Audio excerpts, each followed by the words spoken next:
days and pleasant nights, fellow travelers along the path of the beam. I am known in this realm as Jaime and Fuego, and if it please you, join me here for one final bit of preparation before the Dark Tower film arrives this Friday, August 4th, amigos, and as you can tell, battling a bit of the laryngitis today, unfortunately, but I'm going to soldier through this nonetheless because I soldiered through 7 months of covering every single Dark Tower book, much as I did for over 7 years, reading every single Stephen King book. I am currently in the midst of Mr. Mercedes and the Bill Hodges trilogy. I have started that up, but that is the final bit before Sleeping Beauties comes out. I'm also planning to reread Stephen King's It before the film comes out in September.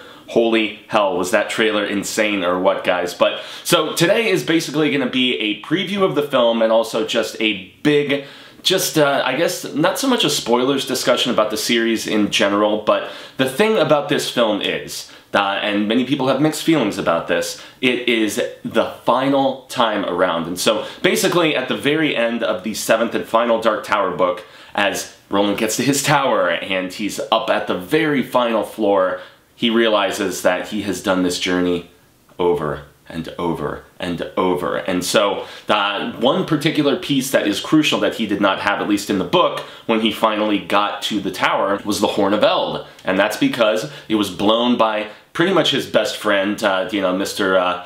Cuthbert at the Battle of Jericho Hill. He's, blowing that horn and, just sounding the call for this crazy fight that was going down, which we still never really saw in the books. It was chronicled in the comics, but never properly in the actual novels proper. And so, since he did not have this horn, which he was supposed to have as he approached the tower, well, apparently, at least according to a photo that Stephen King tweeted, Roland has this horn, or at least he obtains it at some point, at least in this new and final time around the Wheel of Ka and, along his trip down the path of the beam. And so basically when I heard that bit of information, that's where I was finally okay with a lot of changes, a lot of alterations that this film has chosen to take. So it's being directed by Mr. Nicolas Arcel, but this is pretty much his first English movie. So he's a Dutch filmmaker. He is an Academy Award nominated Dutch filmmaker for a film that he did that had Mads Mikkelsen and Alicia Vikander, which was called A Royal Affair, but he also did the Swedish version of The Girl with the Dragon Tattoo, and so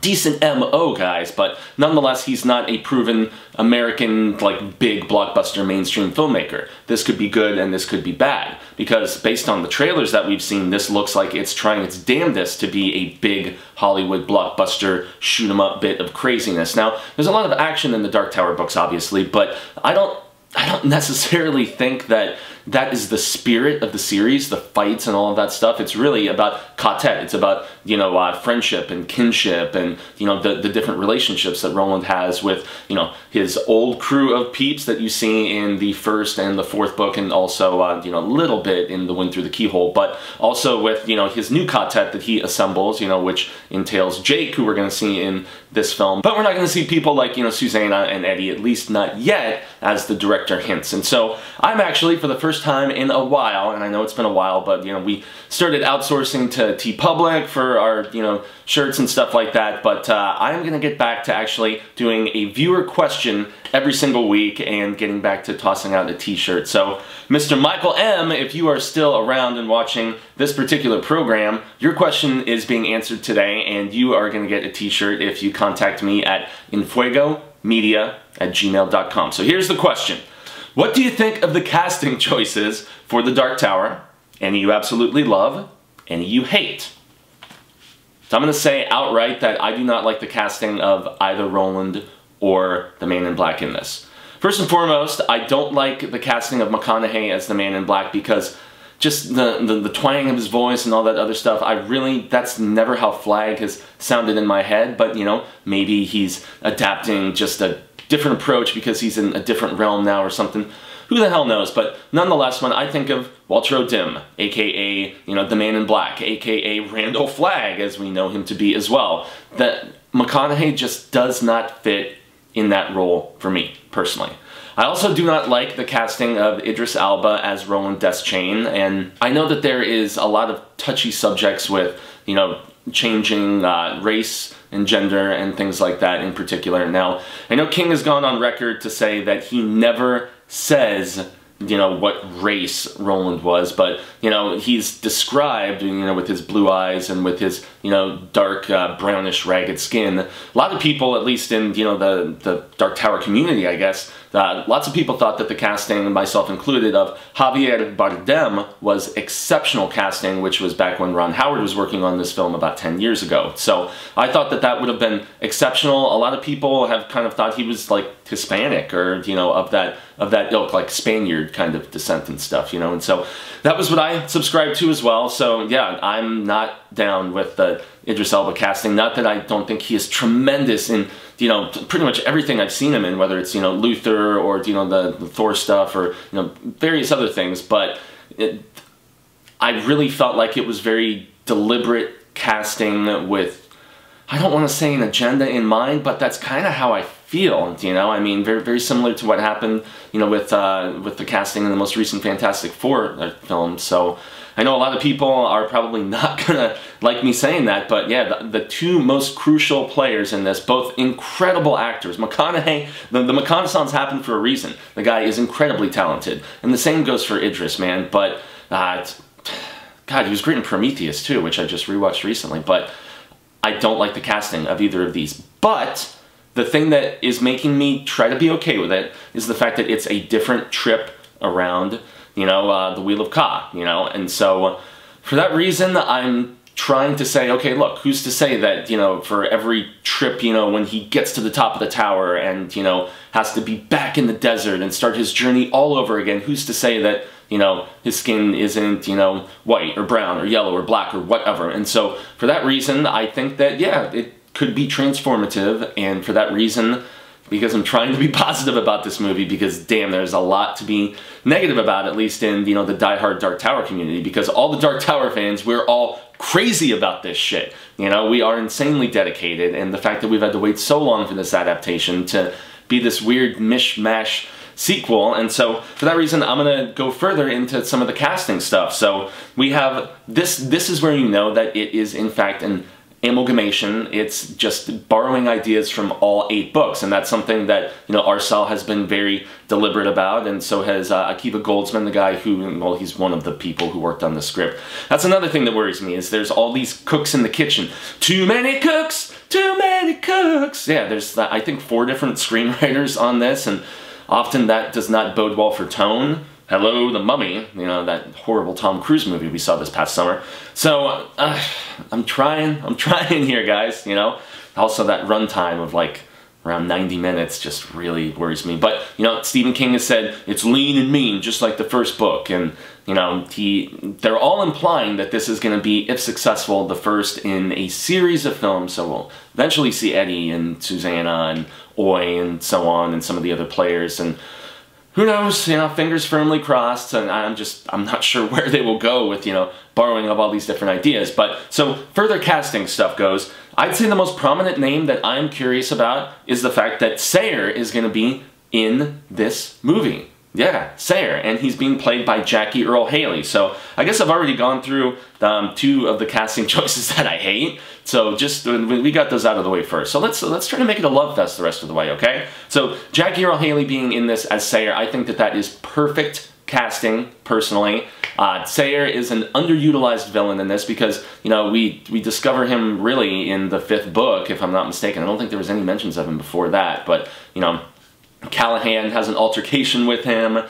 He also is a player at the whole Dixie Pig incident, and, you know, the whole stuff with Susanna and, you know, Mia and the crazy Mordred and whatnot. So people who know the Tower will know what I'm talking about here. So I think Jackie Earle Haley as Sayer is pretty awesome casting. Who the hell knows how much of a role he's actually going to have in this, but the next bit of casting that I love actually ties in with Sayer directly, and that's the fact that Pimley is going to be in this movie. Yeah, the guy who was running crazy prison camp where all the breakers and stuff were. Yeah, that guy was, at least in the books, a much older, aging, pimpled kind of guy who was plucked from, you know, our world and then taken over to Midworld to help in Thunderclap and, you know, all that stuff. And so he was one of the actual, you know, just like real people who was there, as opposed to the Taheen and, you know, the the low men and stuff, who are, you know, the actual, like, more mutated henchmen of the Crimson King who are helping with this process. But Pimley is casting that I'm very curious about, because they went with this guy, Fran Kranz, who I loved this guy in Cabin in the Woods. Such an amazing film. He was like the stoner that I was rooting for the whole time, and you know, you think he's dead at one point, and then he's not, and then when the end of the world is happening, spoilers, he's like, just, let's blaze, man, you know? What else are we gonna do? You know, him and the girl trying to kill each other at the end. Ah, I love it so much, man. So, they're obviously going younger with Pimley, but once again, it's another trip around the Wheel of Ka, another, you know, trip for Roland, and so it's kind of funny going with this younger guy, because it almost feels like they're mushing Dinky, you know, from Everything's Eventual, who was one of the breakers and one of the good guys, you know, who helps out Roland along with Brodigan and whatnot, with the older guy who Pimley actually was. And spoilers, this is the guy who kills Eddie Dean. Yeah, shitty. So, but that is casting, once again, that I think is really cool. So with this, we can pretty much assume that North Central and Sombra and basically the minions of the Crimson King that are not in Midworld but are on our side of things, in our world, you know, in you know, Keystone Earth, as we call it, we know that they're going to have a presence in this. So, and there's also in the IMDb different, you know, like Tahin, whatever, worker here, and so on. So we are going to have these later elements of the series show up in the very first book, and I guess King probably would have wanted them to some degree in that original novel, but this is stuff that he dreamed up in the later volumes, that if you check out all of my Dark Tower reviews, you know, when I went book by book by book over the course of this past year, you'll see that I wasn't a big fan of some of this invention that he did for the later stuff, but I know a lot of people like it. Hello, Rob. What up, buddy? But yeah, just to continue further going through some of these casting choices, you know, if we have to have Idris Elba as the gunslinger, I don't think that you could have chosen a better father figure to play Stephen Deschain